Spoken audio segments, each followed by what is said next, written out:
There it is. Welcome to Climate Courage. My name's Andrea Edwards. Hi, I'm David Coe. At the far end, you have me, Richard Basolato. Welcome, everybody, on a Friday the 13th. Yeah, gosh, exactly. it is. Yes. Yeah, I saw that. I was like, but maybe, 13 means different things in different parts of the world. So, Yes. Yeah. Indeed, it does. But yeah, you guys have been busy this summer. It doesn't sound like you've been relaxing much. What have you been up to?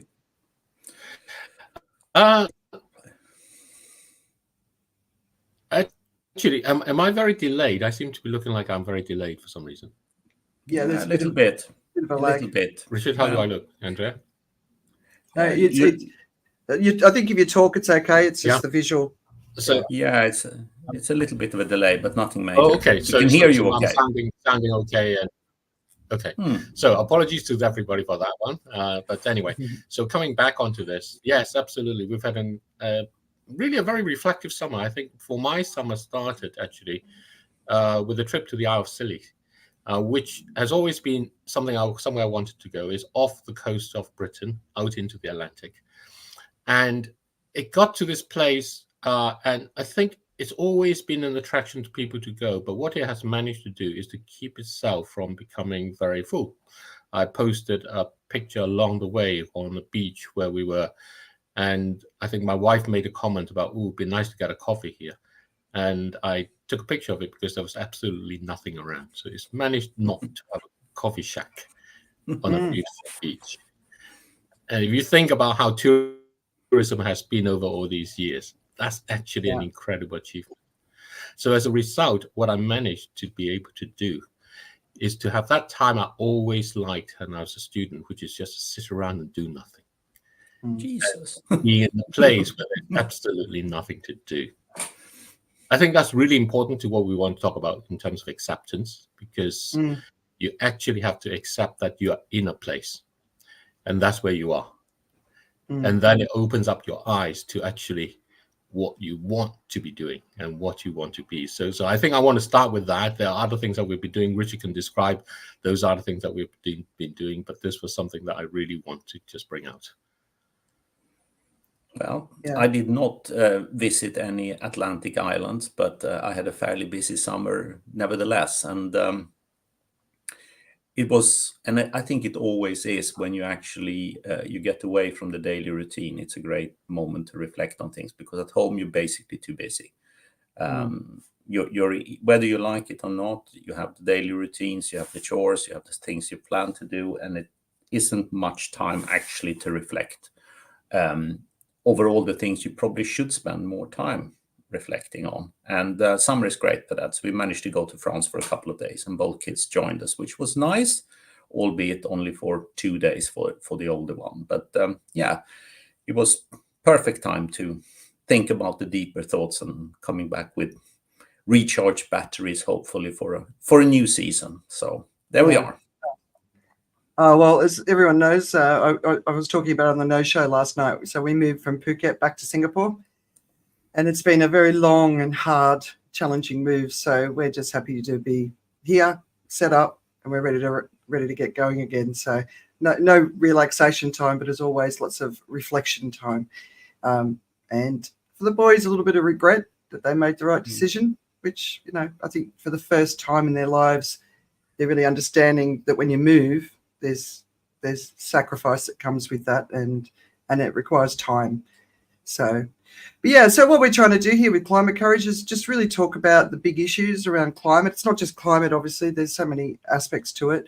It's the poly crisis, or the nine planetary boundaries. We're sort of trying to bring the whole story together: economics, politics, geopolitics, the whole works, because all of it's linked together. And we always start off with a piece of news. So I thought I'd start off. I mean, there's so much news we could be talking about right now, especially over the last few months. And, the 2024, 99%, 90% guaranteed it's going to be hotter than 2023. And, we've seen some really crazy stuff. But we obviously had the presidential debate this week, which has been just the fallout of that has been interesting. The commentary around it's been interesting. But one of the articles that popped up in the Atlantic was the next president will be a climate disaster president.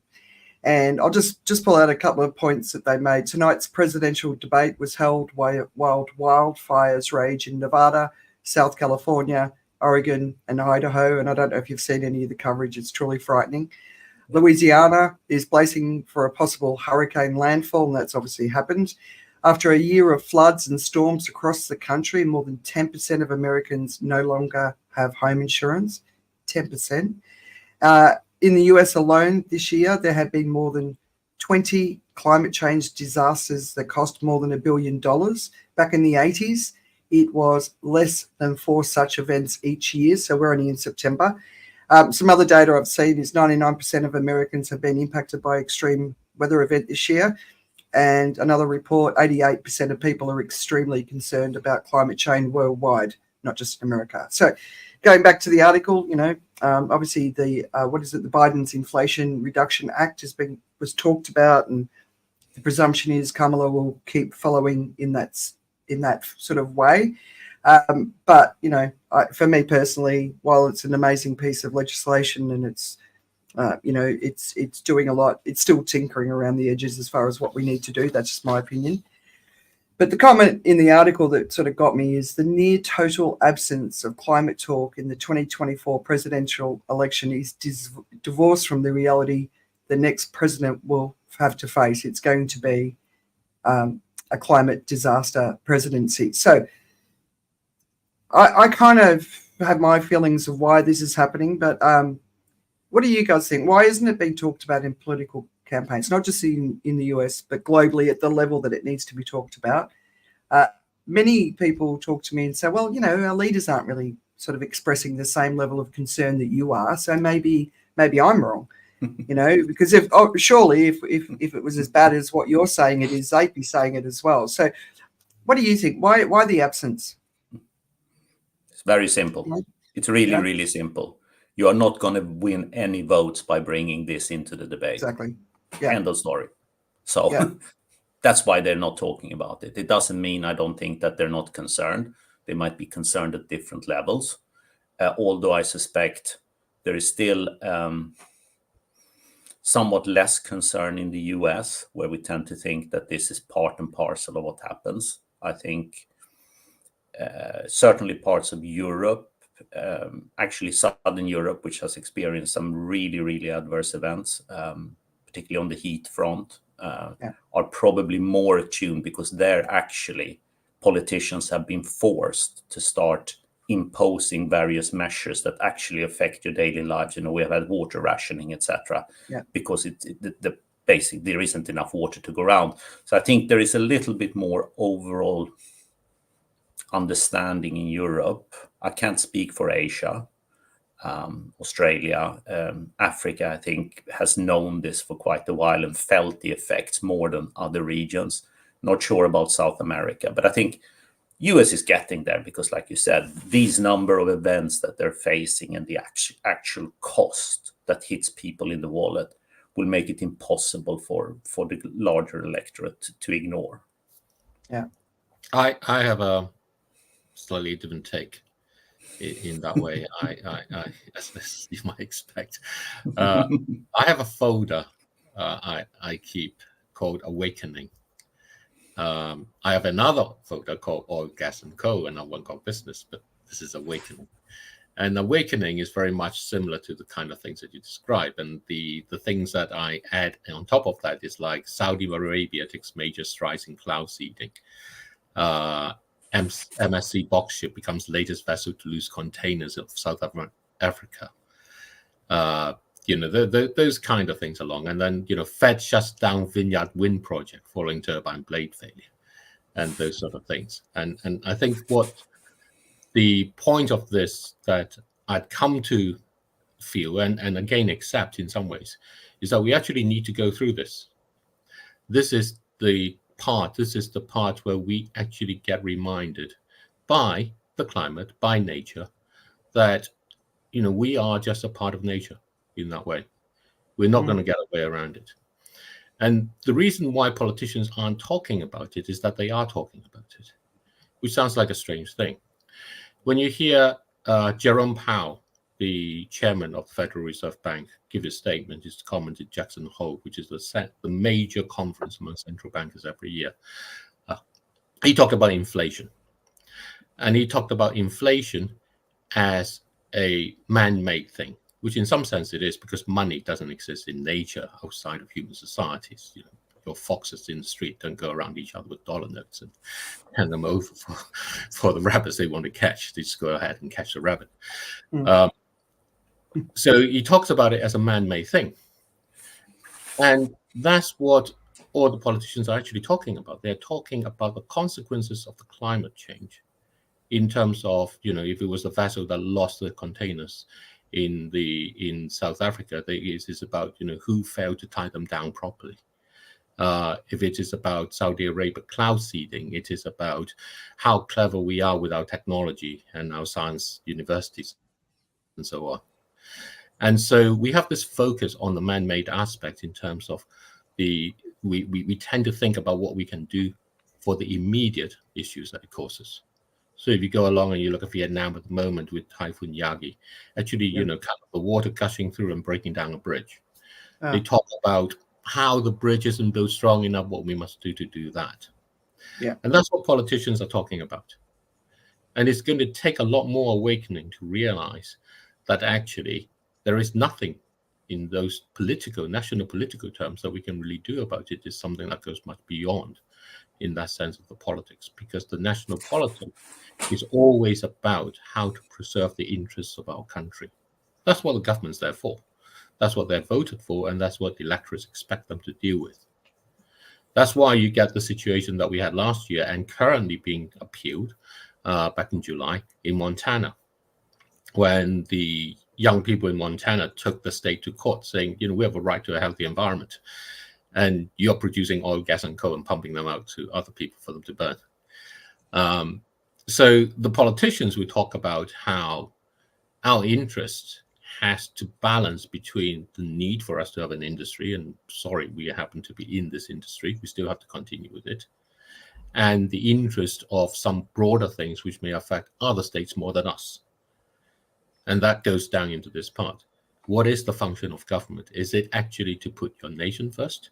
And I think this is the first time where we have to ask that question, because that has always been the case. That's why, you know, when King Charles II came back to the throne in the United Kingdom, it formed the first King's Army in the UK, because it had overthrown Cromwell, who took over the monarchy, and actually thought we need our own national army to defend that national interest from within and without.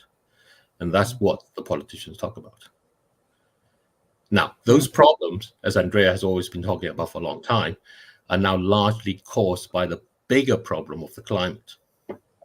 That connection requires an awakening. And it's happening.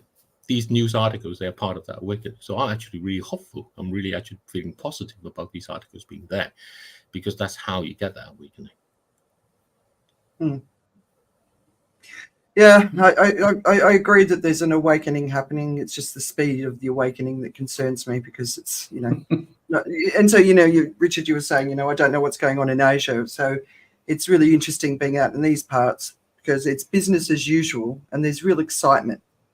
You know, if you're connected with lots of people from Asia on LinkedIn, you know, it's energy around it, right? Yeah. But you know that in the background, the governments are doing everything in countries like Singapore. They're doing everything they can to get the country prepared for climate change. They don't talk about it. It's not out there on the global stage. The leaders of the country will talk about it. You know, people like Lee Hsien Loong, Kishore Mahbani. They're out there talking about it. But it's not. But then you look at Thailand or you look at Malaysia, and you know the floods that are coming through. They're just devastating. The deforestation that's happened for palm oil plantation. It's just, you know, I've literally driven from Singapore to the north of Thailand, and up in the highest mountains where there's rainforests are palm oil plantations. And it's just, you know, you kind of like, come on, guys, you know, but then there's amazing sort of things happening in countries like Malaysia, trying to work out how to get to sort of create more ecosystems within these monocultures. But for me, like, Thailand's getting hammered by floods right now. So I think the Yagi effect is basically going through Thailand. We had 13 people die in a landslide in Phuket just a couple of weeks ago from rains. They've had like every 2 weeks, there's these massive rain events that are happening in Thailand that are catastrophic. And one of the hillsides that landed just behind a row of houses had been deforested because they're building thousands and thousands of new villas in a part of the world that's going to become too hot to live. So why are we even building in places like this? So, it's just, you kind of look at it all and you're like, oh God, it's just so illogical what we're seeing. But I'm looking at the US election. I'm watching people raging about the lack of climate conversation. And, it's like you say, Rich, people, if they talk about it, who's going to vote for them? So how do you get in? How do you get in? Which is what you're trying to do, right? I think so one of the things that we've been doing, Richard and me, is it me or I? Richard and me. We've been doing, I'm a foreigner. Okay, Richard and I, that we've been doing is revising kind of our ideas of transformation and ownership back into a book form. And we're pretty much there. Hopefully we'll finish today. Anyone wants a copy of it, just let us know, and hopefully we'll find someone interested to actually put it into print in some form. So if anyone knows anyone who might be interested in it, then please do so. And in one of the later chapters we got to, it became this thing about actually, how do we see value, basically? And if you think about what's the situation at the moment, and this is the reason for why we came about with transformation ownership, is that there is actually no mechanism by which you make money by just keeping that lump of coal or that barrel of oil or that volume of gas in the ground. You make money by building other things so that you argue other people don't need to use it. But as an energy source, we've always used all the energy sources we have until they run out. And this is a point that was also made by BP's chief economist this year. Every year, it's now been taken over by the Energy Institute, but is still provided largely by the BP. The BP has produced a statistical review of world's energy. It's really incredibly useful and succinct piece of work, really, really well worth digging through. And this year, the presentation, he made this point. When you look over human history, we have always used all the energy sources we have to exhaustion before we switch over. And so you now have this situation where you go and look at the switch over and you think, how is it going to actually play out? The world we want, if we imagine forward in the future, is where the stuff stays in the ground. The world at the moment, in terms of the valuation that's given to them, is the valuation by extracting them out. So if you actually want to be able to keep them safe in the ground, you have somehow to be able to allow that valuation we give to them now to be what we can get by keeping them in the ground. And that's what transformation ownership is about. That's what Thrive, the project we're working on, is about. It's about how we realize that value in the world today so that we don't have to extract it out. Just by keeping them in the ground. And that's really important. I mean, everybody can have different ways of thinking about it. And the more ways we can think about that, the better it is, the more likely we'll be able to engage. Because then we will actually be able to have a situation where the state of Montana, as an example, instead of fighting the law courts and appealing them, actually say, you know what, we can actually allow new economies to emerge. We can actually achieve the financing and funding we think we'll be able to maintain. And just to give a shape of how difficult that is at the moment, in terms of just thinking about how we can do without them in that way. Norway, which is like a really developed country, you think as a rich country, it's not like Guyana or Namibia that has to rely on its oil and gas reserves to think that it can manage the next 2-3 decades along with it. And it also has over $1 trillion in the sovereign wealth fund. That's basically from previous extractions of oil and gas. Exactly. Yeah. That it has. So and it's got very few people. So it can finance them for good long way in that way.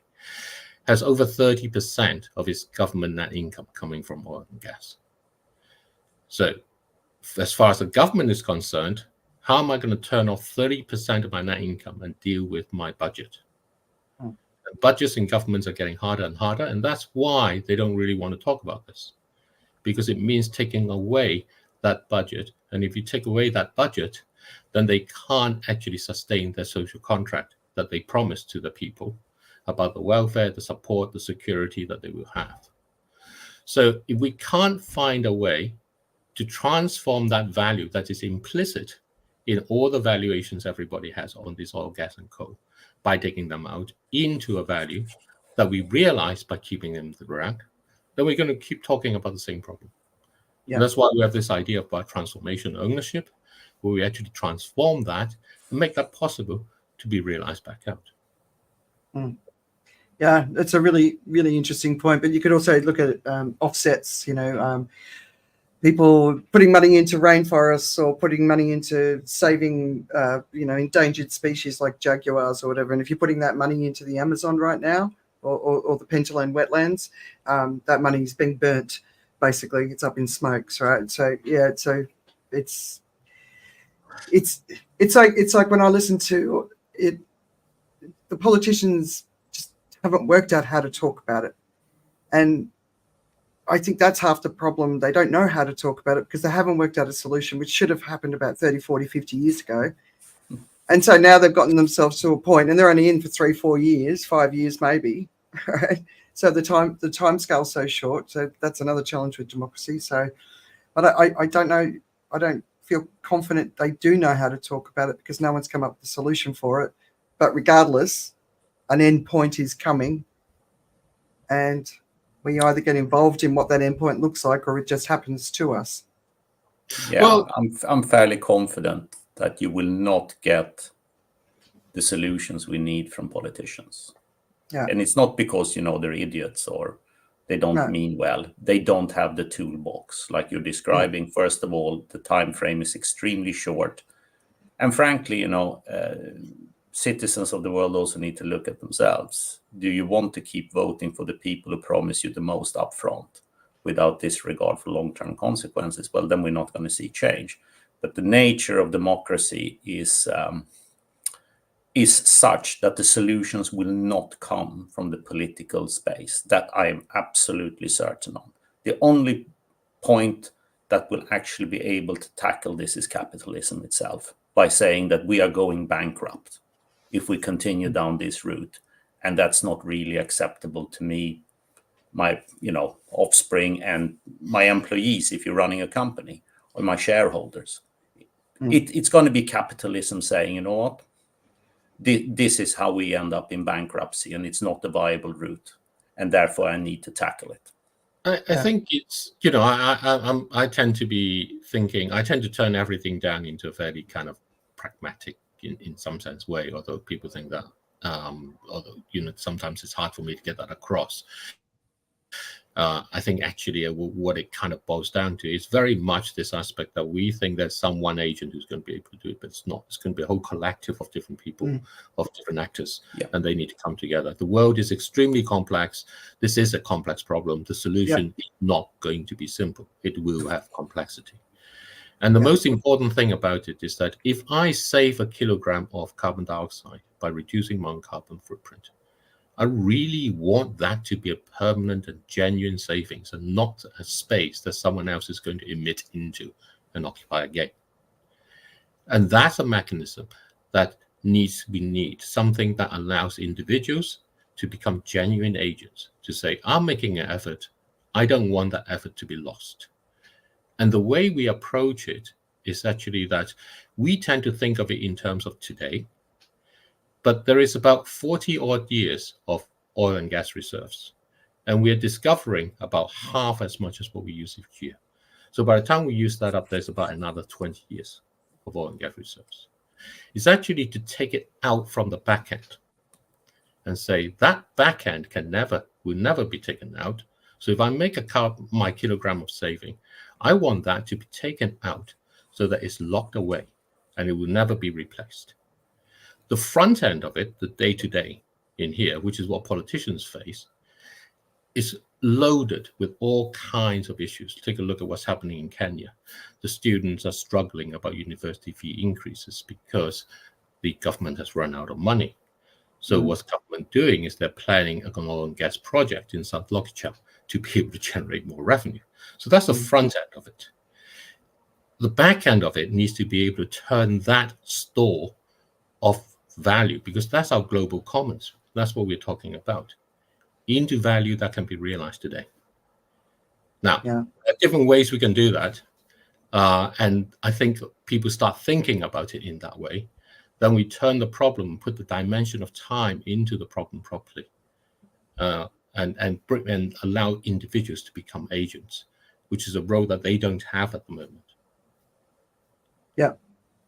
Just want to acknowledge we've got, I'm going to try and say the name, Siva Kamula, do you know, at We Talk podcast on the line. And my mate at the Magic Source, he's putting some really great content here and make the impact. Most of the impact we see here is by SME innovations and investments, and that's exactly right. And there's a whole green tech investment side conversation that I actually think we need to find some experts out there to talk about it, because, you know, I've been in the tech industry most of my career, and the path to IPO and the path to success for that industry being applied to the green tech industry, I think is a failure.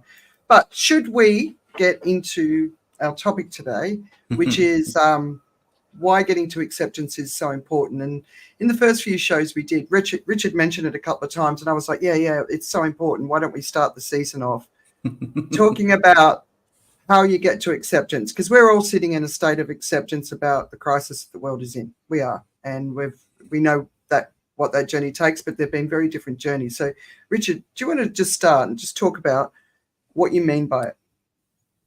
Happy to. I think when we look at the normal cycle of how events unfold, you know, you have the classic anger and denial phases, and eventually you come to acceptance, which is kind of the key point on that particular journey. And that can relate to so many events, practically all your life, whether it's a relationship or, you know, your career path in life. Ultimately, you can only really move on in life and forge new paths and go on to have a great life once you've reached the acceptance state. The whole journey then needs to take place, and it takes various shapes and forms because we're all different. But unless you've traveled that particular path and you come to acceptance, you are not going to be able to build a foundation and move on.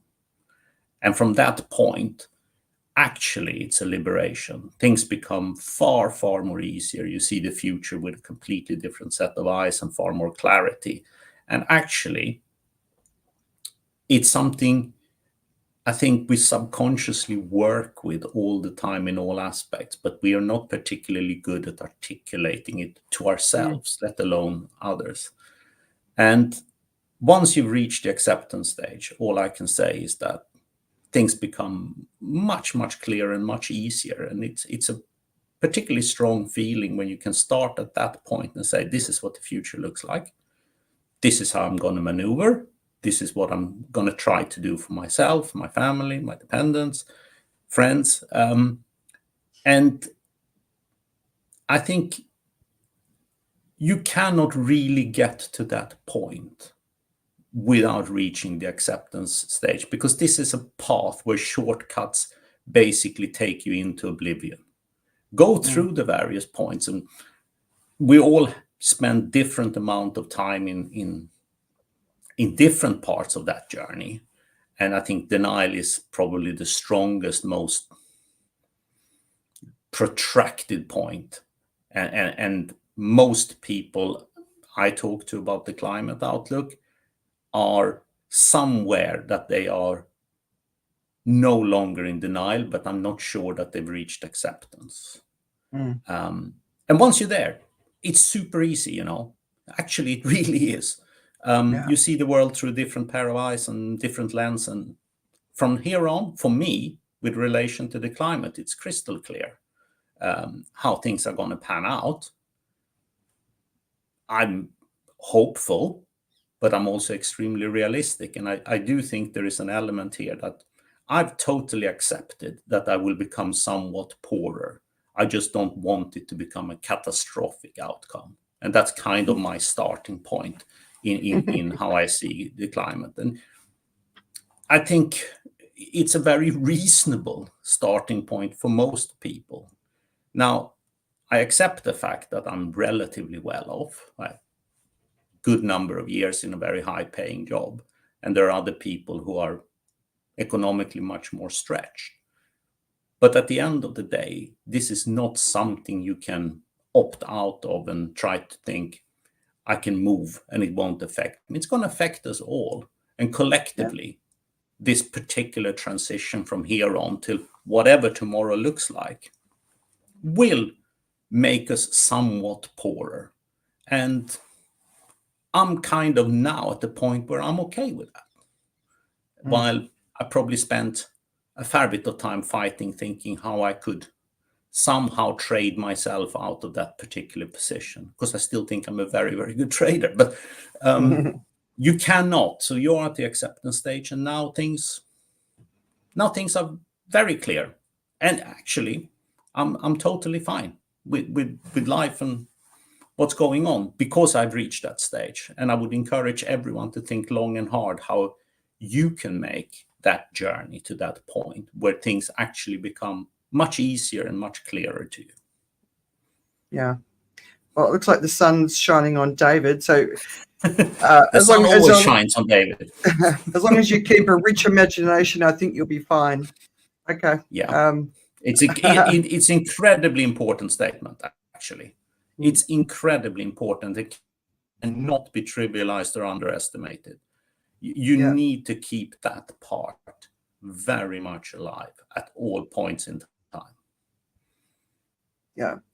But David, what about you? What's your journey? Tell us the journey to acceptance. I think if I'm going to be the sun is rising over in London, so it's going to get higher. It's going to come right over my feet. So I might just pop over and put a screen up or something.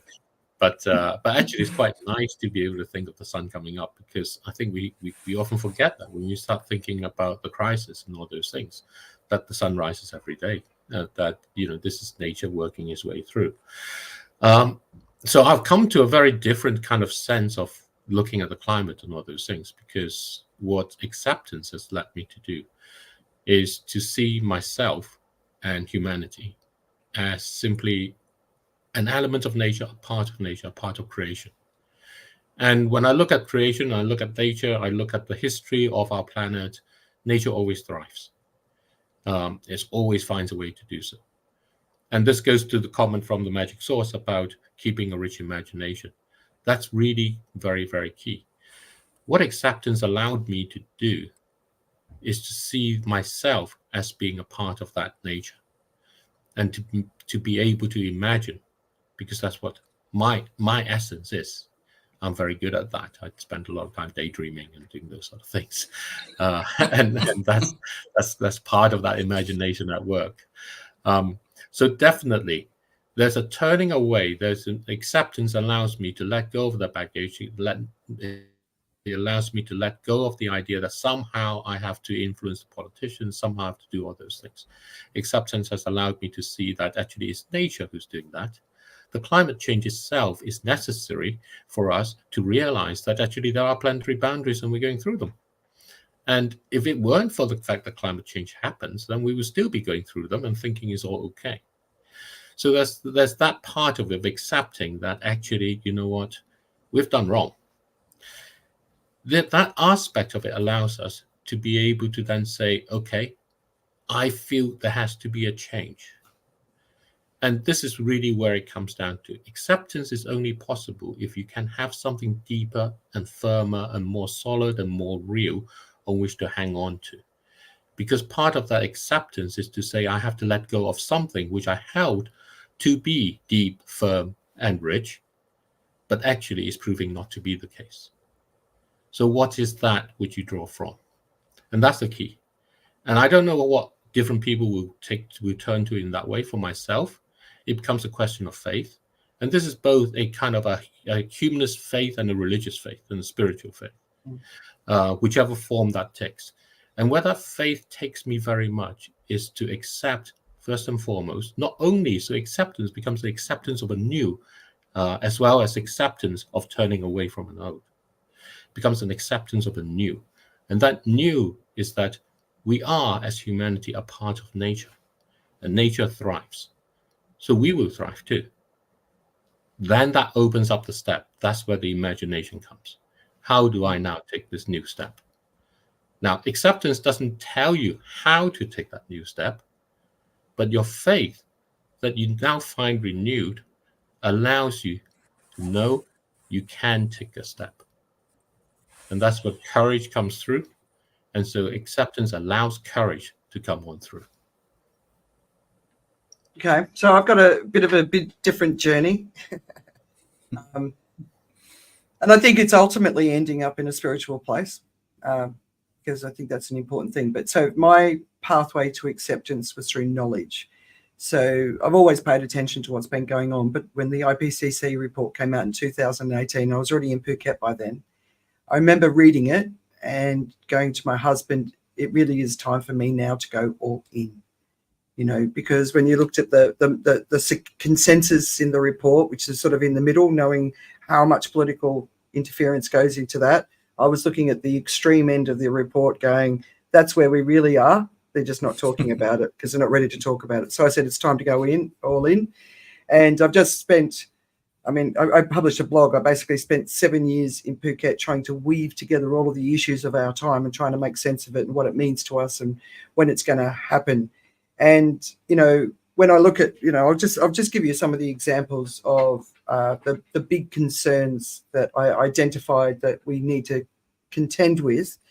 And I think if we face them, we can address them. But if we ignore them and let them just happen, we're going to be in trouble. So the first one is rising authoritarianism. We all know it's happening. We can see it around the world. And, you know, strong men, strong women saying, we're going to save you, when all of those strong men and women are not acknowledging the crisis that we're in at all. So, you know, do we keep going down that path? You know, are the strong men and strong women going to come and save us? Or do we recognise that the global risks are much, much greater, and we need to come together and organise together and come together as a global society and really, really work out what we need to do rather than just country by country? We're not doing that yet, not even by a long shot. You know, I think we've been told for a very long time that a world government would be a bad idea, but I don't know. Maybe we get the elders to come in and run the world for a while and get us sorted out. But we need to get a handle on our politics, the politicization of everything. It's just so damaging because, you know, this is going to mean millions, if not billions of people who are going to die in the short term. And it's going to be things like ecosystem collapse, extreme weather events that are going to bring famine on a much, much bigger scale than it's already bad enough. You know, the other thing, another topic I've been really keeping an eye on is the glaciers, especially Antarctica, the Thwaites Glacier. Really bad news there at the moment. And what does it mean when the glaciers melt? Well, the seas rise, but they're also rising because they're expanding because of the heat. Extinctions in the northern and southern latitudes, and other species are moving into those. So where do those guys go? Release of novel entities in the Arctic as the ice melts because it's been a nuclear dump site, which, you know, is just frightening in itself. And, you know, less ice means that the less heat is reflected back out to the atmosphere, which means it's going to get hotter. You know, so you try and work out, you know, what does this all mean? How long have we got to prepare? You know, and there's no real timeline that I've been able to see that gives me a sense that anyone really understands the timeline we're on, because we've never seen this amount of pollution go into our atmosphere in this short period of time at this scale throughout the geological history. So that we've got nothing to base it on. So, you know, how can we reduce it? How can we slow it down? And then economic collapse. In your book, The Unsustainable Truth, which, you know, it was really valuable to me. I've got a lot of friends who are economists, and I love listening to them and asking them questions and just really getting a sort of a sense of what they think about. And one of the things that really jumps out to me, and you talk about this a lot in your book, is the pension side, right? So our pensions all over the world, and because we've had a rising middle class, there's more and more people with pensions. They're tied to industries that will collapse from climate change. So if you think about public companies like big agriculture or even the wine industry, they've got to grow every year for them to be a good fund to invest in, but they're reliant on nature to be successful. And now we're in a place where you can't rely on the environment, right? So they're going to either collapse economically because they can't grow the way that they need to grow. So what happens to the pension funds there? Or they're going to collapse because the economy collapses, or they're going to collapse because we finally recognise that one public company shouldn't be investing in anything to do with nature anyway, because there's no guaranteed growth. It's just so bonkers to me. And tell me if I've got this take wrong, but but when you think about like all of my friends, who are investing in their pensions, we're all brought up in that time in Australia. Are they going to have a pension?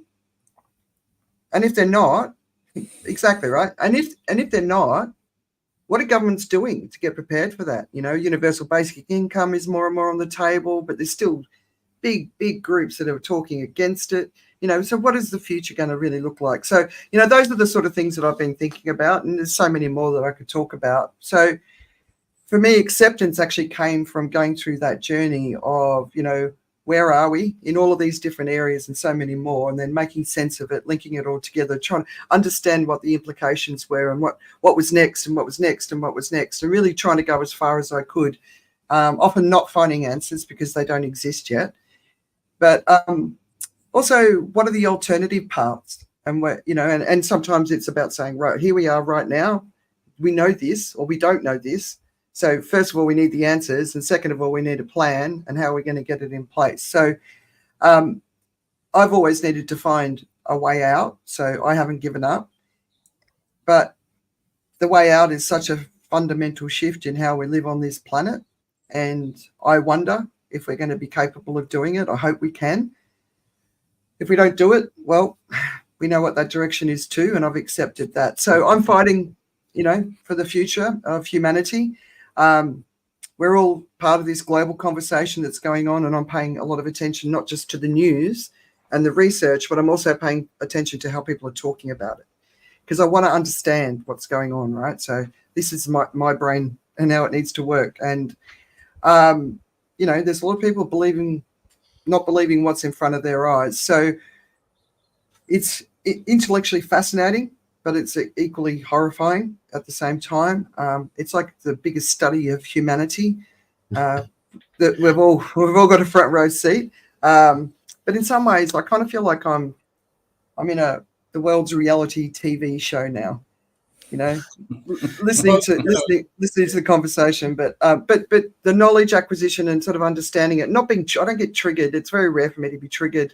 If I could recommend one thing to people, just don't get triggered. People are saying all sorts of stupid stuff. Just move past it. It's not worth it. Be at peace in yourself, But that's my journey to its acceptance, was to look at it all. But it was the finding a solution, even though it's almost impossible that we're going to achieve it. But by finding a solution and a way out, that's what helped me move into acceptance. I think to pick up on some of the things you mentioned about, kind of knowledge in that way. One of the things that Richard and I were writing, I mentioned we're trying to complete this book on transformation ownership along there. And we talked about, that choice, the essence of who decides, basically. And it has to be individuals who decides, ultimately. It has to be individuals. And it's not science that decides, but science informs us. And what informs us is our responsibility.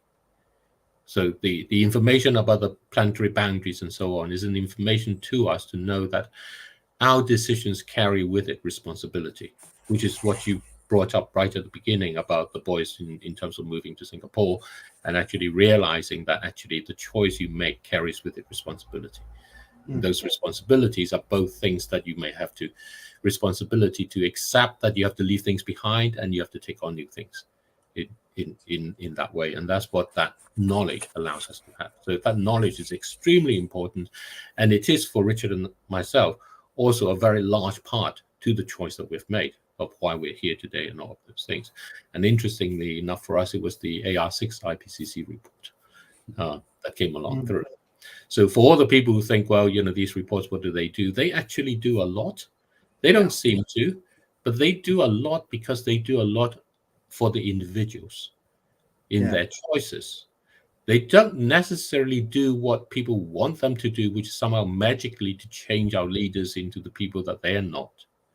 Because, our leaders are there because they want to win an election, and they're that kind of people in that way.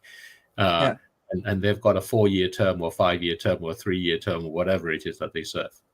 And once they're in power, their ambition is to get the next term. And when they're out of power, their ambition is to get into power. So that's what that is. But that information, that knowledge is extremely important, extremely powerful. And without it, we can't actually choose to accept. Acceptance then becomes that sort of defeatist attitude versus the strength and renewal. That's the acceptance that we're talking about. We have that strength and renew because we are accepting, knowing that actually we are taking for ourselves forward. It is actually empowering us. And it's that information that you talk about. All the things that you started off with, those are the pieces of information that actually helps, and they're very important. So just want to add that on. Yeah. Richard, you got any thoughts?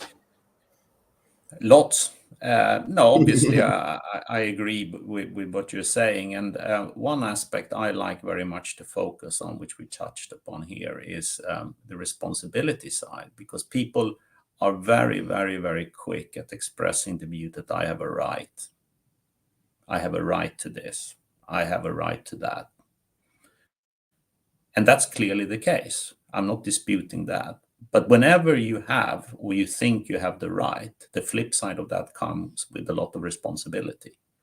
And that responsibility for me is actually, you need to educate yourself a little bit better.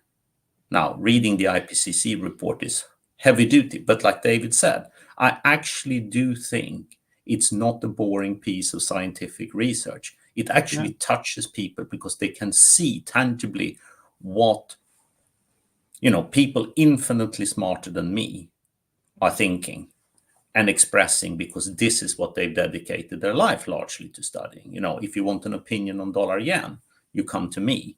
These are the people who have dedicated their life to finding out as much as they can about extremely serious subject areas. So if you think you have a right to things, you also definitely have the responsibility, in some sense, to educate yourself about the facts and what is actually going on around us. And for me, that is very much part of acceptance. That's at the very core of the acceptance. I think reading about the 9 Planetary Boundaries and reading about overshoot, so those two pieces of research I think are also really, really worthwhile. And not just responsibility, but also consequences. So my sons are understanding consequences of their decision. And I think that's always a really important thing, because there's a lot of adults out there who never understand consequences and turn into victims because they don't like the consequences, right? But you've got to accept consequences. If you make a bad decision, there's a consequence with that. But so the political side of things that you're talking about, David. So where I think our power lies is in the middle, and our politicians will start doing what they need to do when we start voting for politicians who are willing to do what we need to do. And right now, they don't have any guarantee that they can get elected, and they want to be elected, because why would you be a politician otherwise, until we give them the confidence that we're going to vote for someone who's willing to make the changes. But I also think it's time for, Antonio Guterres. I mean, he's the leader of the world, sort of raising the alarm. The Pope's really been doing some good stuff in the last few weeks. He's just been here in Asia. He's saying nature is sick. Whereas, a lot of the Catholics in my life, in my family, they say, oh, God will sort it out. And I'm like, well, that's kind of not the way it works. And the Pope's sort of backing that up. So I think if, 1.6 billion Catholics, if the Pope can get them mobilized, that's a force, you know. So, but it's free, but it's we that can drive the change. And I think that's why I don't give up. I think we mustn't forget the money.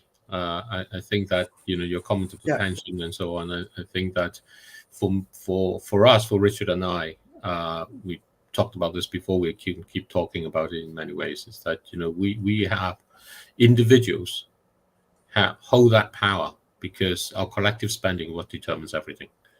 So really, that's kind of where we end up having that agency. And to go back onto the comments about transformation ownership, that actually turns it into a genuine and direct way to extract the value of keeping the oil and gas and coal in the ground by keeping them in the ground. Yeah. And that value can then be used in finances, the climate transitions and all those things, however you want to use it, or just keep it for yourself for your pensions or whatever it is. I mean, ultimately, there's a choice that people make, and that collection of choices becomes that awareness that we have in that sense. So, and this aspect that actually the economic drives the politics. People think it's, you voted politician in, but it's actually not really the case. It tends to be the economics drives the politics. And the source of that economics is our individual choices, our individual purchases. I think Richard is better at kind of, explaining what that is.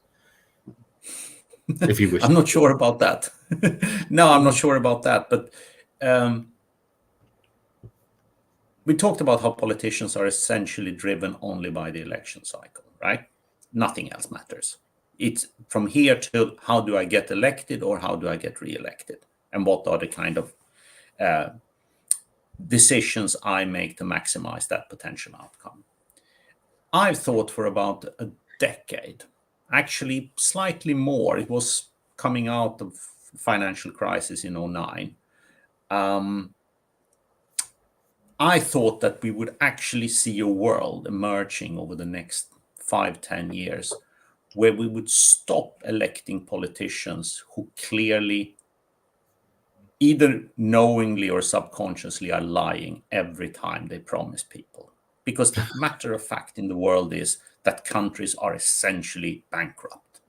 If you were a company or a household and you tried to come and borrow money the way that these countries are issuing bonds to finance their daily running, you would get turned away because these finances are basically, they're done.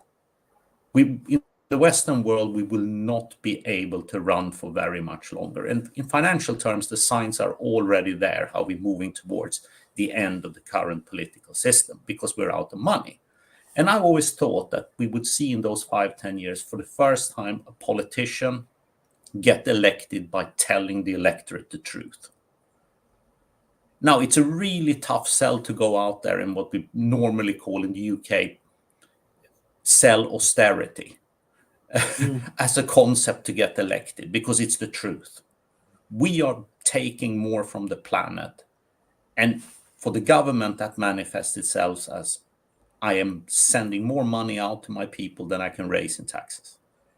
But what it actually matters in broader terms is that we are taking more from the planet than we are giving back. And eventually that comes to an end. And we will choose how that end looks like.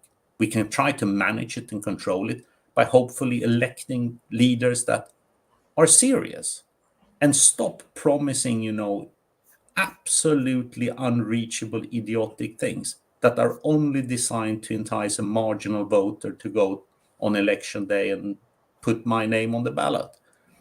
We need serious people who can start actually articulating the truth. And until we get there, for me, politics is a dead-end game. Nothing good will come from there with regard to the climate.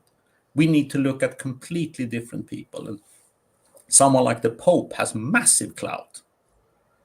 Absolutely massive clout. Gutierrez, he's a serious guy with far reach, and he's expressing those kind of thoughts. But we need more people that are not dependent on an election cycle to get to the point where they can reach out much broader. Because what I see, and I was clearly wrong, 12, 13 years ago, whatever, the world is not ready to elect serious people. We're not ready to elect people that actually come out to the electorate and say, this is what it looks like and this is what we need to do. Instead, we promise energy support and more money for families with children and more money for the sick. It's just like more money to everyone without any regard for how we're actually going to finance that in a world that will look extremely different just 5 years from now. So can I ask you about the selling That was my austerity rant. thing? No, it's good. Can I ask you about the selling austerity thing? Because I think this is an area of confusion, right? So when the UK, I mean, child poverty, the education system's crumbling, schools full of asbestos, the NHS comes crumbling. So when you look at a society, when you look at a global society that is moving towards collapse in the environment, we're also in a world where we're looking at societal collapse because of lack of investment in the infrastructure. So water, sewage. You got water, you got sewage in the waterways over there in the UK. But there's another, rather than punishing the poorest people, and you kill education, you kill a country, you kill its future. Mm-hmm. You don't support the health infrastructure. I mean, look at what's going on in the US.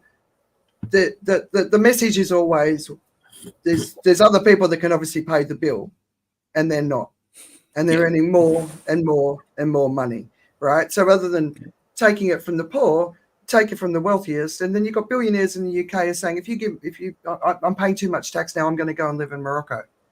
Do your part.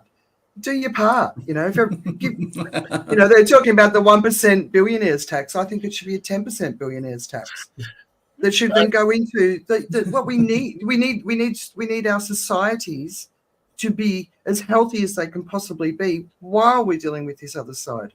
And we've just capitalism's just taking us on the opposite path. But I also Keith's left a comment here. I don't know if you want to talk to that. I want to add a couple of things on to what you're saying. But first, actually, if I can I try to share a tab with you? Let me try and see how I can do that. So screen sharing is easy as soon as that. And show these two again. So if I go along and just share a tab, which I think should be, I hope it's this one. Yeah, it's this one. Okay, I'm going to share this. So this is a tab that shows basically, there's a red line here, which is the fossil fuels we're using. And then there's a black line, which is the level of the CO2. And I brought this up because I think Keith or the Magic Source is pointing out about the amount of carbon dioxide in the atmosphere. And I just thought, this is an incredibly stark thing. The two lines are dead on top of each other. Yeah. So I'm just going to finish that and then stop the screen there. We talk about it. We don't often see that evidence. We don't often get presented that as saying, look, they are dead on top of each other. However, you want to talk about everything else, that's what it is. Whatever you want to talk about all of the other things, and we do know that the disruptions from weather are costly. And we can't really cope with more costs, either as individuals or as households, as businesses, or as governments. And when Richard talks about the austerity, what he's really talking about is our costs are going to keep increasing. It's not so much as austerity, it's the reality that we are just going to find more costs. However you want to term that, that's what we face. And the backside of that is those two lines there that we have. We devised this game. One of the things we did over the summer was called the Game of Thrive. We want to take it out to businesses to play, actually, charge them maybe, 500 quid or whatever as a corporate activity. And it's really quite interesting. It's a very simple thing. And I tried it. I tried this with my family, my kids, who are very socially minded. Their girlfriends, boyfriends, and my youngest one is 13. My wife was there. And it's a very easy thing to do. The game is basically you plant potatoes, they ripen, and then other people may harvest it. If they do, you may not get back what you plant. That's the basic thing. So what do? So you have to negotiate with other people and see what happens. And then you add on the fact that you need to eat the potatoes yourself, and you add on to the fact that every now and then your harvest might get wiped out. They might get wiped out, or what you own. And then you add on businesses. And the difference in businesses is businesses basically keep property as theirs. So you invest in businesses, and that helps you to protect your property, and it goes on. And that's it. We played it with some chips, tokens for the potatoes, and we used plates to represent the businesses when they put them in there. And it went around, and we played it for a few hours. But the thing that happened is the poor stayed poor. The rich stayed rich. And as soon as you had businesses, nobody planted potatoes for the commons anymore. Yeah, right. And these are the kind of things that happens. And it's so innate in some sense because of the way the game is that we play. If you imagine for a moment that you took all of the wealth and spread it out equally, the next thing is the fluctuations will drive the differences, and then you end up in a very similar thing. So what you end up, and we talked about this before, and our ideas about transformation, ownership, and so on, how do you actually embed in the commons? How do you embed in the social dimensions and all those things within the financing and everything that goes on? And that's whereas what happens with the taxes and so on, the thing that we also mentioned this in our book, The Unsustainable Truth, before, the problem is not so much how do you tax the rich guy, is how do you tax the pay of the rich guy so that they don't pay them. If Richard is a star trader and he typically walks off with a bonus in the millions or the billions or whatever it is these days, he's paid by, if I'm the firm, if you, Andrea, comes to me as the firm and says, well, whatever you pay Richard, I'm going to charge you 10 times less as a social tax. You suddenly find Richard's pay collapses. And then the need for the social tax drops hugely because the inequalities suddenly change. And that whole incentive tends to be, we tend to react to the incentive, not to the cause of it, but to try and undo the damage of it. And that's the same with what's happening with the climate. We try to tax the emission. We don't actually think, how do we stop the stuff from actually getting out of the ground? And yeah, but like we always say, it's such a big, complex conversation, right? Yeah. And there's so many aspects to it, and that's why a lot of people really simplify it. And you're kind of like, it's not that simple, guys. If it was that simple, we would have done it. And also demonize, that's another big part of it, different communities, which I don't think is helping either, because a demonized community is going to protect itself. So, yeah.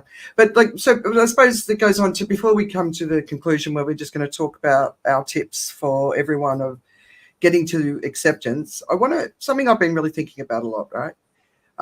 So it was...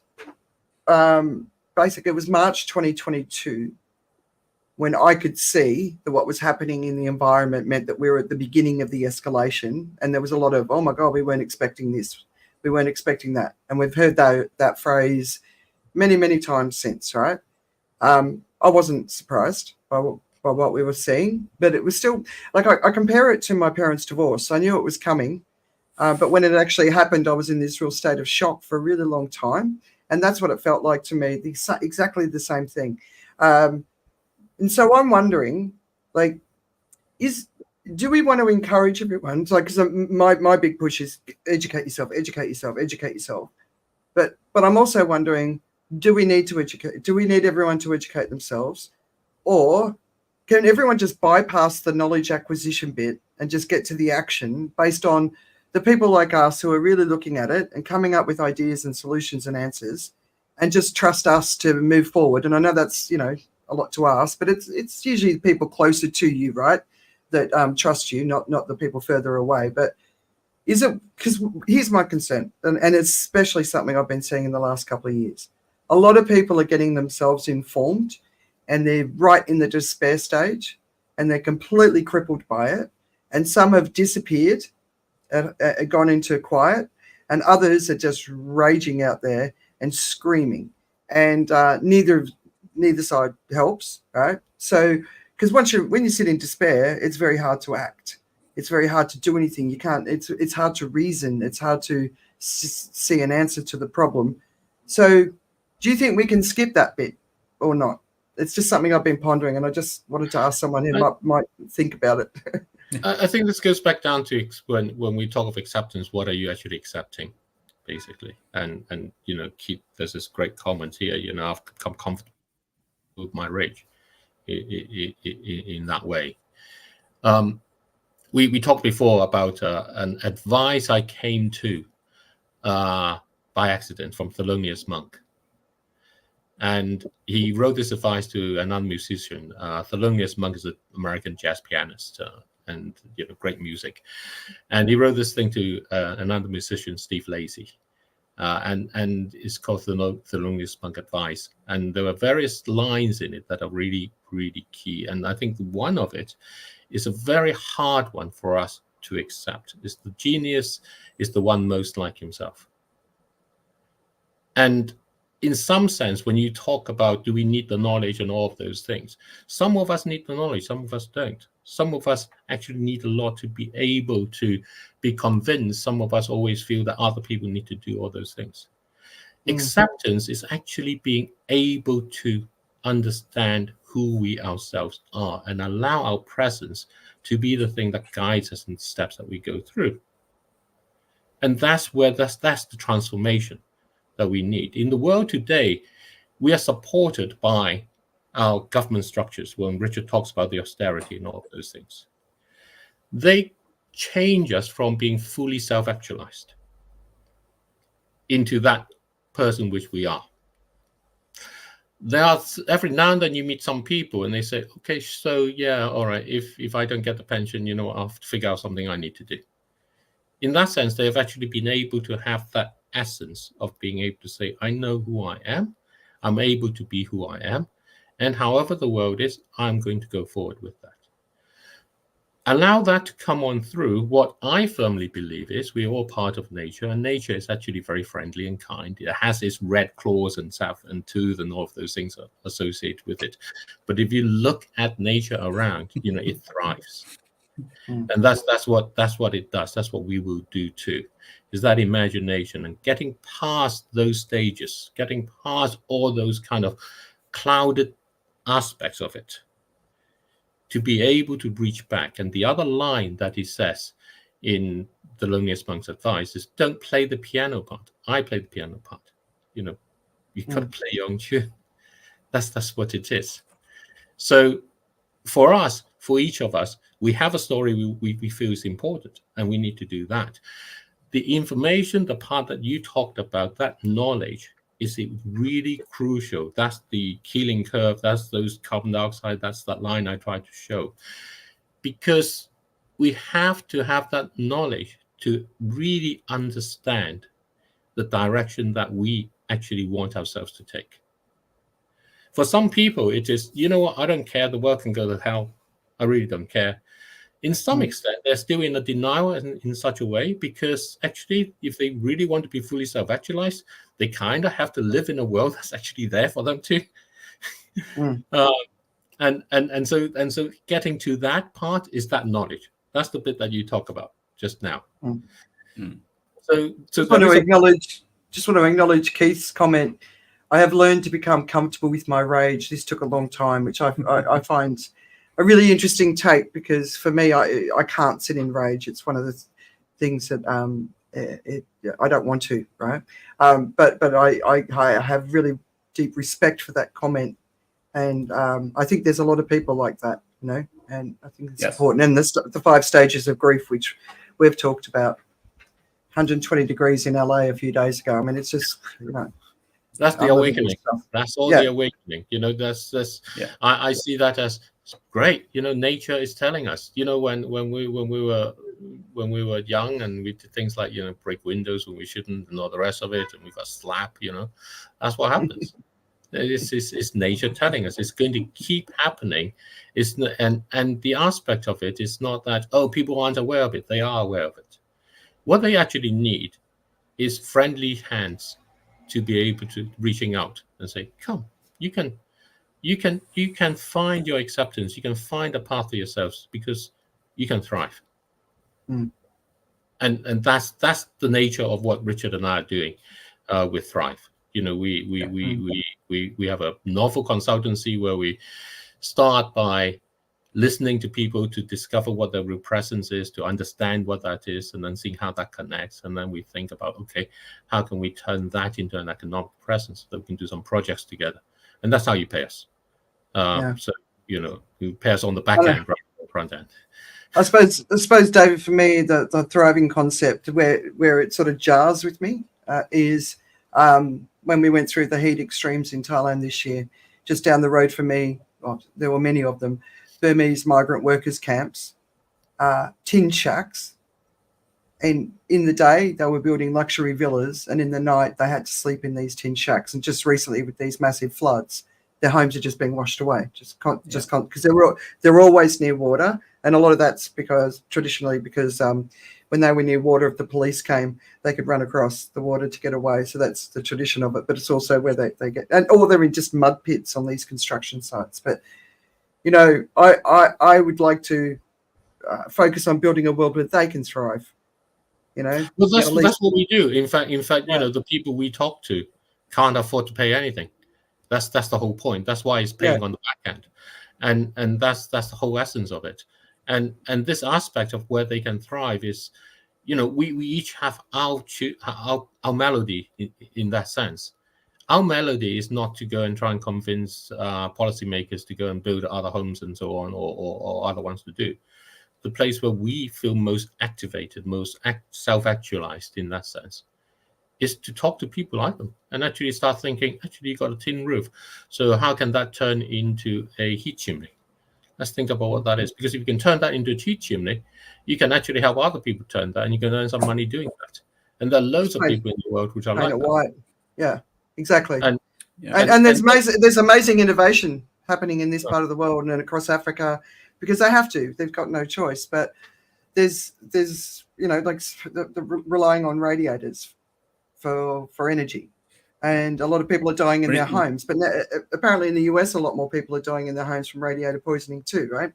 They have to put them inside their homes, because if they don't, they get stolen if they're left outside. But how do we get solar panels right across the board and cooking? But the people in those countries need to design the solutions rather than having it forced on them. But we do need to put the investment in. And how do we keep people in their homes? People don't want to leave. People don't want to live in refugee camps. I mean, we've got connections with some of the guys across Africa who are. We've spoken to some of the people who are working with the refugees in Uganda, for example. And the stories that they tell us. The first thing the refugees do is chop down forests so that they've got firewood. How do we make sure that doesn't happen? So there's just so many things. All right, so getting to acceptance, unless you want to talk about this one a bit more. Dr. Coe, that is stoic. The obstacle becomes the way. Absolutely. I think that's the part, I think, where we, there's a religious sort of a faith kind of thing to realizing that in a way. It came from an epiphany over Christmas. It's kind of the epiphany time and all the rest. And I'm a Christian, I'm a Catholic, so it came on through. But I never really thought about it or realized it. My wife is a midwife, and she was talking at the time about how these people who go to these fancy hotels to give birth. The fancy hotels, they're actually private hospitals, but she kind of calls them fancy hotels in that way. They focus more on the menu on your food than on the actual care. In that sense. And against that, what she has is she visits, you talk refugees, asylum seekers who in this country are in horrible accommodations and actually horrible situations, totally unfit for what it is for people to live in. And she visits both of those, and she talked about how they all want basically the best place to give birth in that way. Of course. So this was over Christmas, and then it was like, well, what about this story of Jesus, which is the Christian kind of Son of God person in that way, and he, according to the story, had to give birth in a stable because there was no room or anything else. And you think, God, Christ, the parent is pretty useless, right? God is the parent. Can't find a better place than the stable. And then the other side of that statement hit me. Parents always want the best place for the children to be born. So why is the stable actually, why do we think the stable is not the best place? Why do we think of it as being the worst? Which is how the story has often been told. And if you then go along and look at that, you look at it through nature's eyes. Resources are always plentiful and everywhere. And it's often because we look through eyes of money that we don't see things around us as resources. And we actually end up thinking that we somehow have to find other resources and reject the things that are already present. And that kind of started us on this idea, this approach where we thought, actually, this is how economics can properly emerge. We actually use resources in the way that nature sees. Yeah, I mean, first to clarify, it wasn't Jesus who gave birth, okay? Oh, sorry, Mary. People opposing that somewhat, but I missed that. Reconnecting to the knowledge and acceptance bit, I think it's very hard to skip the knowledge. It doesn't mean you need to inform yourself to be at scientist level. But I don't think you can actually take a massive shortcut there and solely rely on other people, because then it becomes kind of a social media phenomenon. You have this right versus responsibility, a duty to inform yourself about the most basic things and the most essential issues regarding the climate change. I don't think you can skip what that means and what it actually looks like the graph David showed. We tend to think we're doing enormous progress with renewables, and we have so much more wind power and solar power and hydropower. But actually, every year that goes, we burn more oil, gas, and coal. Because, like BP's chief economist Spencer Dale said, we have never displaced an old energy source because our demand for energy seems insatiable. Now, for me, that knowledge was essential in getting to the acceptance. I had to look at the graphs, being somewhat autistic or whatever. It frames my world that I can look at the graph and I can see the picture of what this means. It moved me on to the acceptance phase. For Thrive and the projects David and I are involved with, I think the people we work with has that kind of knowledge, and I couldn't see it working without them having got to that point. The knowledge leads to acceptance, and then we can focus on the viability of projects and see, is this something that actually can work out? Will it benefit these people? Will it help them gain an economics from what we are doing with them? So for me, I don't think we can take that shortcut, because it just ends up being essentially a viral social media phenomenon that this is what happens. So for me, shortcut doesn't work in this respect. We don't need the same level of knowledge about what's going on, but we all need some level of knowledge. And like Keith says, understanding mathematics, yes, it helps. Yeah. If you can look at the graph and infer the conclusions, you're infinitely better off. And physics, and we've got a physicist sitting in between us, right? Yeah, exactly. So because it's a physics story too, and obviously that is not a subject that I was a master as, but even I can see it. So there was this really interesting story just the other day. So the hurricane season isn't happening the way it should, and even though there's this extraordinary amount of heat in the ocean. And the person who was talking about it said, but the energy's got to go somewhere, and that's a physics story to me, right? So where is that energy going to go? And we don't know yet because we haven't seen the outcome of that. But if it's not a hurricane, what is it going to do? So it's a mathematics and a physics story, but it's also it's a consumption story. I talk about, the average Australian buyers. And because the consumption is what drives ultimately our need for energy and our demand for energy and our use of energy. So it all reconnects. And I think people need to have that understanding that only gets acquired by having some form of knowledge. This is actually how the moving parts of the world work. And these are factual truths. It's not something we can go out politically and say something completely different, and then effectively people, if you say it often enough, it becomes the truth. No, there are actually factual truth, and this is what the factual truth looks like. Well, I've got to say it's a relief to hear you both respond that way, because I spend a lot of time. So let's move on to the final bit, which what are our tips, and I'll start with the one because it's addressing what you just said. My biggest tip is start your journey to the acquisition of knowledge.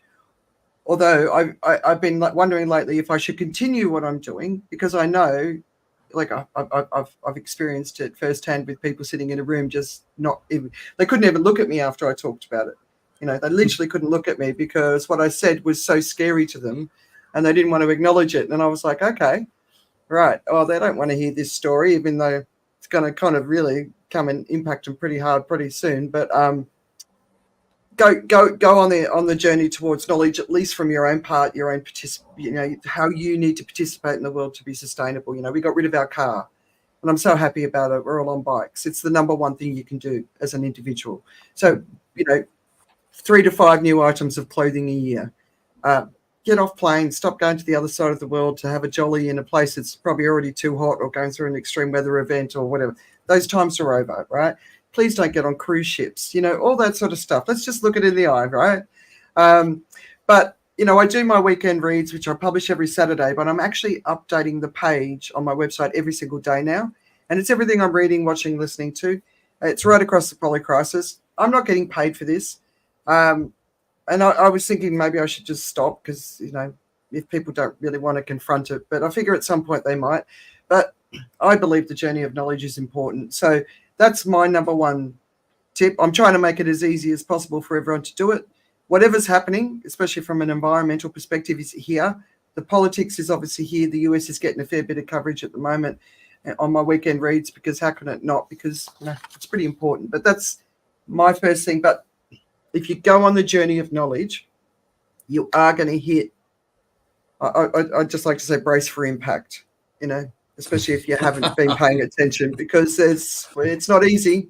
I spiraled, and I went through climate anxiety years ago. This is different. This kind of like, whoa, we're here. And the doomers who I listen to have got a very good take. They're worth listening to. But that's hard to listen to because there's no hope in that story. But I still listen to them because I think they're worth listening to. But it's hard. It's an emotional journey. Do it as a family if you can, or as a couple, because it's big, and you've got to get ready for it. But there's no easy path here, right? So that's the first thing, is no. Richard, what's the tip? Yeah, I'm 100% with Andrea on this one, because the knowledge acquisition is absolutely essential. And again, I cannot emphasize this enough. It's not like it's one level of knowledge that fits all, but by acquiring more knowledge, you will be able to better see what works for you in how you approach the future. And I think we will all have our own individual paths there, and we can all make our own informed, hopefully rational decisions about how we can change our lives a little bit or a lot, depending what we're inclined to do. But it comes via a acquisition of knowledge about how the world works and what we're facing. And for me, invariably involves this part of acceptance. And once you're there, you can look at the situation with clarity through a hopefully unbiased lens, and you see what works for me, what works for you. And our Thrive project is exactly that. It starts by looking at the situation for the people and the projects we're working with and say, how can we improve what you're doing, your situation, and build an economic foundation that actually gives you presence, so that you add true economic value to what you're doing. And that's, it's a fascinating subject area on and of itself, but it will not happen without the stepping stones of knowledge and acceptance. And then you figure out what works for you. That's very individual. Sorry, Andrea, I think you're muted or not. Keith's saying he has a problem with doomers who do nothing but watch disasters, but the doomers that I'm watching are actually very, very actively involved and doing a lot. So there are different types, but the magic source. Have we solved all the world's problems yet? Not yet, but we're trying. Trying hard. Better than doing nothing, right? But David, for my part, I think I go back to a comment to suggestions Richard and I always used to make. We were asking what are 3 things you would suggest to do, and we always had don't panic. Keep a sense of humor, and the most important part of it is do less. Yeah. And if you want to be able to achieve acceptance, you have to do less. If you keep yourself very busy, too busy all the time, you will never be able to get to that point. You need to have that space. And doing less is the first step towards recognizing the pace of nature, rather than thinking that the pace of nature has to be our pace. Because we have to slow down first to be able to watch and see and feel that pace of nature. So do less. Yeah, I'd like to expand on that one. So for me, the journey really started with, okay, it's time for me to look top to bottom across my life and work out what I need to do differently. And so, I've become a bit of a gardener, which is really funny. Anyone who knows me will know that that's funny. You should see the herbs I've got going nuts. I've got the secret tip. I'm going to share it on social media. But really, really right across the board, the clothes we buy, how we get around. I don't fly as much anymore unless I really, really have to. If by flying I can contribute to change, I'll get on a plane, but otherwise I really try not to. I had to go to a funeral recently, which was really important. So it's a family thing. I'm not living in my own country, and I can't jump on a train and cross into Europe like you guys can. That's not on my. But there was so much peace with that journey. The chemicals in your home, how you clean, recycling, mate. We have got the recycling nailed down. We've got compost, bokashi bins, and we've had to redo it all again coming here. And all of us for about a month, we had to put food in the rubbish bin, and it hurt us knowing that we were contributing to methane. Knowing how much methane. So, the whole family is really committed now. So, and that brings in a peace. Just knowing that you're doing less harm in the world, but also knowing, for us in particular, my husband and I, we've put a lot of emissions out through our lives, so we've got a lot to do to counter that out, right? So that really, really, really has helped. So go on the journey yourself as a family at home, and really start making different decisions that are going to reduce you down, so you're not going to be an overshoot. And understand overshoot and what it means. It means we're taking too much from the earth. Australia went from being an overshoot at the end of March to early April, so a little bit less overshoot for Australia, but it's still number 2 in the plastic waste, and it's number 1 in the amount of individuals buying clothes. So, come on, we can all do that. We can all do that, and don't be cynical, and don't give up. And that's something that I've really been hearing a lot lately. Is most of the people I know, especially in Australia, good people, lived good lives, lived pretty sustainable lives, not excessive. And they're at the point of, why am I bothering? I've been doing this for 20 years. Nobody else has jumped on the bandwagon. It's gotten so much worse. Our beaches are covered in waste. We can all see it around us. Greenpeace Africa have just released a really, really cool little 2-minute story on Ghana and the fast fashion crisis. Just why are we buying from Cheyenne and Temu and all the fast fashion? We all know it, so let's just change the way we do things. So that's a journey to accept. With yourself. Absolutely, and it's that's probably one of the best things I would recommend for me personally. That there was the peace that it brought within me. Mm-hmm. Yeah. You see things with clarity. Yeah. And for me, that's important. And I'm often accused of being extremely cynical, and I think I am. But I'm certainly not giving up, because it's not in my nature to do so in all aspects of life. And what it does do, and David said that these panic things, right? For me personally, whenever I get really angry, or, there is that element of losing control, which professionally it never worked. You cannot lose control. So I don't really get angry. I don't get upset about things. It's just try to be rational about everything. But that doesn't mean I don't care, even though there is this very deep cynical side to me. I do care deeply. And I certainly don't give up. But for me, it works by getting to the point of clarity, because that's how I work as a person. So we all will find it in our own individuals, how we approach this subject area. But I think it goes via the stepping stones of knowledge and acceptance. And then you figure out what it is that works for you. I think Richard really hit something there, actually. We talk about acceptance, actually. I think the way it is actually, acceptance. Acceptance is because we actually care. We care so much that we go through acceptance so that we can take a step. Yeah. Because without that, we're stuck.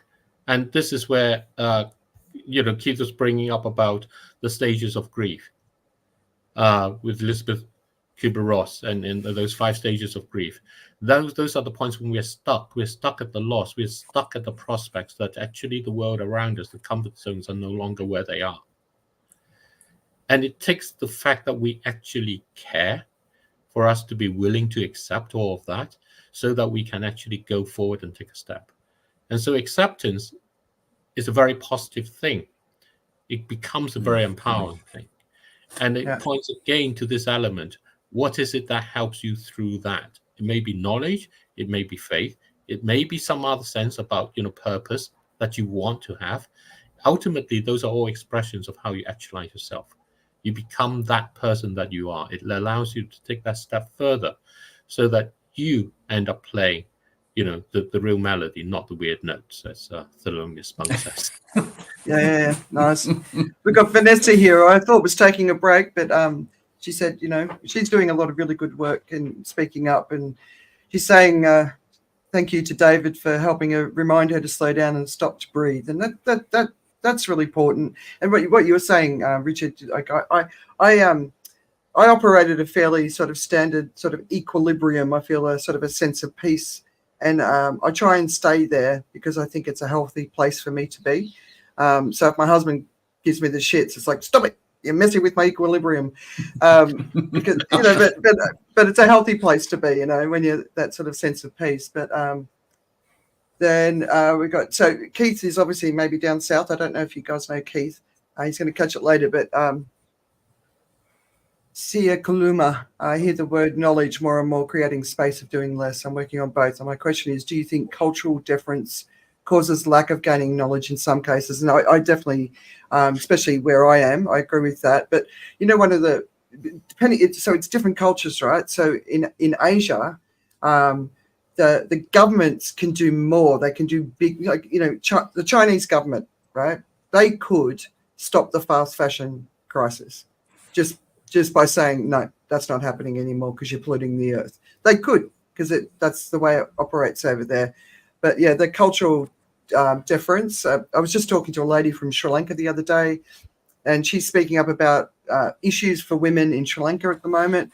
And she's taking a big risk to herself because she's challenging the cultural norms. So that across this region of the world, in the global south, I think that's definitely the issue, but at the same time, we need to, say no.